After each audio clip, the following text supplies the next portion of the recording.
Assalamu alaikum.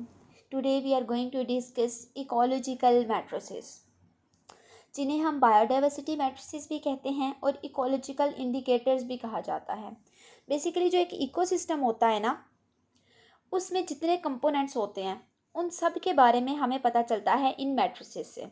इनको अब हम वन बाय वन डिस्कस कर लेते हैं। स्पीशीज़ रिचनेस, फॉर एग्जांपल हमारे पास एक इकोसिस्टम है, उसमें जितनी डिफरेंट स्पीशीज़ मौजूद है ना, उन सब का नंबर जो है वो हमें कौन बताएगा? स्पीशीज रिचनेस, यानी एक इकोसिस्टम में कितनी स्पीशीज मौजूद हैं।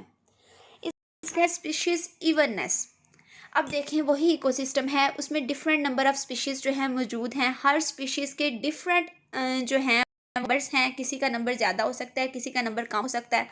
अब इसमें हमें क्या पता चलता है स्पीशीज इवननेस में, कि एक स्पीशी का दूसरी स्पीशीज के लिहाज से कितना ज़्यादा नंबर है, यानी एक स्पीशीज़ जो है वो दूसरी स्पीशीज़ के लिहाज से कितनी अबंडेंट है। जिस स्पीशीज़ के ज़्यादा नंबर होंगे, हायर वैल्यूज़ होंगी, इसका मतलब है वो इक्वली डिस्ट्रीब्यूट कर रही हैं। फिर है शैनन वीनर डाइवर्सिटी इंडेक्स। अब जो पहले वाले दोनों थे ना, स्पीशीज़ रिचनेस और स्पीशीज़ इवननेस, वो कंबाइन होकर इस एक इंडेक्स में आ जाते हैं। ये बेसिकली स्पीशीज़ डाइवर्सिटी के बारे में हमें बताता है कि एक इकोसिस्टम जो है वो कितना डाइवर्स है, उसमें कितनी स्पीशीज़ मौजूद हैं और उन स्पीशीज़ के कितने नंबर हैं। फिर है सिम्पसन डाइवर्सिटी इंडेक्स।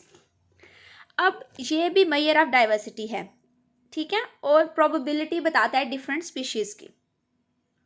नेक्स्ट हमारे पास है इक्वेटेबिलिटी।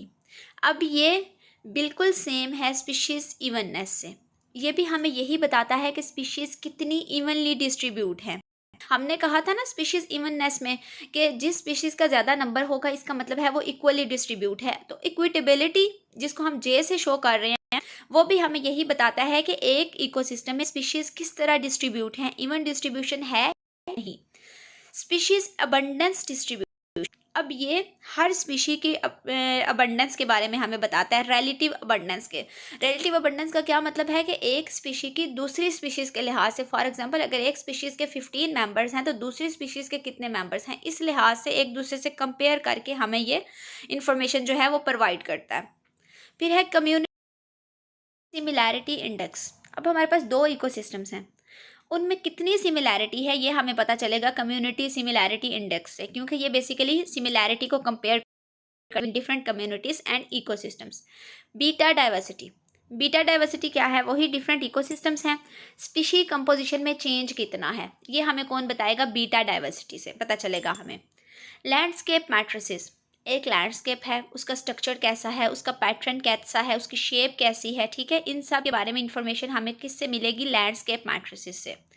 इकोलॉजिकल कनेक्टिविटी, अब लैंडस्केप के साथ स्पीशीज़ जो हैं उनका इंटरेक्शन कैसा है, ये बेसिकली मेजर करता है ability of species to move and interact with in a landscape, यानी एक लैंडस्केप में वो कितने एरिया में रह रही हैं, ठीक है, और लैंडस्केप के साथ उनका इंटरेक्शन कैसा है। फिर ट्रॉफिक डाइवर्सिटी है, जिसका नाम इंडिकेट कर रहा है कि ये इंटरेक्शन किस लेवल पे है? फीडिंग रिलेशनशिप में, ठीक है, फीडिंग रिलेशनशिप में कितनी डाइवर्सिटी है ये हमें पता लगेगा से। फिर है फंक्शनल डाइवर्सिटी। अब हर स्पीशी का एक स्पेसिफिक रोल होता है इकोसिस्टम में। अब उन वैरायटी ऑफ इकोलॉजिकल रोल्स को मेजर करते हैं, फंक्शंस को मेजर करते हैं with the help of functional diversity. So basically एक इकोसिस्टम के जितने भी एस्पेक्ट्स हैं ना, उनकी मेजरमेंट की जा सकती है। हर एस्पेक्ट के लिए हमारे पास डिफरेंट जो है वो मैट्रिसेस मौजूद हैं, जिनको हमने वन बाय वन डिस्कस किया है।